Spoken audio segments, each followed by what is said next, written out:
Eu que atendo outros terapeutas, tenho, né, amigos psicólogos e tal, tem na hora que a gente fica meio, putz, será? E a gente erra, às vezes a gente tenta uma intervenção, não fica legal, não dá certo, perde a oportunidade, tem que esperar uma outra situação dessa acontecer. É, é isso. Eu acho que vale mais um. A gente tem 3 episódios que eu lembro sobre isso, né, de terapia. Dois que são Você está fazendo terapia errado, parte um e parte 2. Bom, estar linkados aqui. Esse de amizade também a gente traz uma parte disso. E eu acho que vale uma. Eu acho que vale um episódio da gente falar sobre falhas, sabe? Sobre o outro ser um ser humano. Porque eu lembro de achar que meu terapeuta não podia falhar comigo. Como assim? Ele não pode falhar com você? É um ser humano todo cagado. Vai fazer uma coisa que não vai dar certo. Eu sentia muito medo disso, sabe? De errar comigo e colocar num local onde não poderia errar. Mas enfim, eu vou anotar na nossa lista de temas para voltar nisso. E eu queria trazer um ponto que é relacionado a quando a gente está no ambiente de terapia, é sempre o mesmo ambiente, né? A gente está ou na ligação, não, online, ou a gente está no consultório, ali não, onde acontece É, o regularmente. setting. Ah, É, o setting. E quando a gente. Dois pontos. Um é quando a gente tem sessão de terapia fora do setting, e o outro é quando a gente encontra o terapeuta em ambientes da vida real. E como isso funciona. Porque, por exemplo, fora do setting, eu lembro, uma vez a gente foi escalar. Eu já escalava há um bom tempo, o meu terapeuta também. Ele falou: eu tô fazendo sessões com algumas pessoas que eu acho importante a gente fazer escalada e tudo mais, como isso é parte da terapia. Não era só vamos escalar porque nós dois gostamos, era parte da terapia. Mas eu lembro dele, a gente fazer coisas ali que era, sei lá, andar num negócio assim que era super mole, e se você caísse, era o medo de altura e tudo mais. E aí eu fui subir no negócio e eu lembro da sensação assim de tipo, era só isso? O que que eu deveria sentir aqui?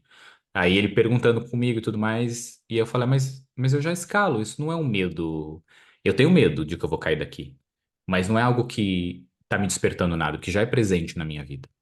E aí eu lembro da gente estar nesse local ali, escalando e tudo mais, e ter essas sensações, assim, sabe? Que não eram novas para mim, porque eu já escalava, mas era muito novo estar com o meu terapeuta naquele ambiente que era algo que é muito importante para mim, que é escalar. E aí depois a gente acabou indo almoçar juntos e tudo mais, e teve essa extensão fora da sessão de terapia. Mas eu lembro de ficar um pouco perdido, porque eu já tinha esse conhecimento de que o meu terapeuta não era o meu amigo, mas é óbvio que parte de mim como sempre aconteceu, querendo cuidar dele, querendo saber mais da vida dele, que é o querendo cuidar das pessoas, né? E como a gente conversou sobre isso, e como eu poderia tentar cuidar dele, mas esse não era o local em que ele deixaria eu existir e tudo mais. Isso já era claro pra mim. Eu lembro de me sentir um pouco perdido nessa conexão, porque é isso. Você quer cuidar da pessoa, do seu amigo, mas é o seu terapeuta. Não é um cuidado direto que você vai dar. E aí tem um outro exemplo, mas eu não queria entrar nesse exemplo antes de deixar você responder, que é estar num ambiente aonde o terapeuta fora você do setting, convive, né? fora do setting. Por exemplo, o aniversário de uma pessoa em comum, vocês vão ali, ou o casamento de uma pessoa em comum. Não são, eu conheço poucos psicólogos que saem do setting, né? Porque o setting, ele é um lugar seguro, é um lugar já construído na relação, para deixar claro que nesse espaço a gente está falando de você, enfim, né? Então, eu acho que é mais fácil a gente manter a terapia no setting, porque já está posto que aquele é o ambiente terapêutico e tal. Quando a gente sai do ambiente, então eu tenho muitos pacientes que moram fora do Brasil e tal, quando eles estão aqui, a gente sempre tenta tomar um café, se ver, né? Se ver pessoalmente e tal. É, que é engraçado, né? Porque eu tenho muito paciente brasileiro, paulista, enfim, que mora em São Paulo, mas que não tem esse ímpeto de me ver pessoalmente, mesmo morando tão perto, né? Mas é uma pessoa que vem lá Remoto, né? da Irlanda, da Alemanha.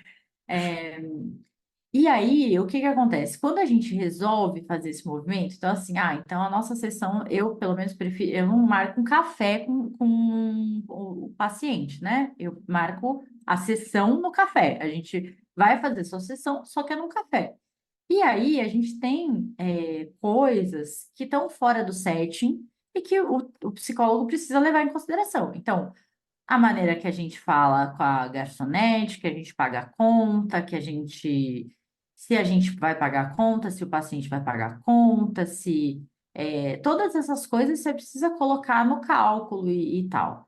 É, e lembrar que a gente está lá. para falar do paciente. E a gente também está analisando essas coisas no paciente, como ele se comporta e tal. Eu sinto falta de ter esses momentos de presença, assim, com os meus pacientes, de estar pessoalmente com eles, porque eu sempre levei muito em consideração o corpo no processo terapêutico. O jeito que a pessoa anda, como ela se comporta, como ela está dentro do corpo, que a gente perde na no online, porque a gente não vê o paciente chegar. Quando você atende presencialmente, você abre a porta, você vê como a pessoa anda, como que ela senta, como que ela ocupa o espaço, como ela entra no setting.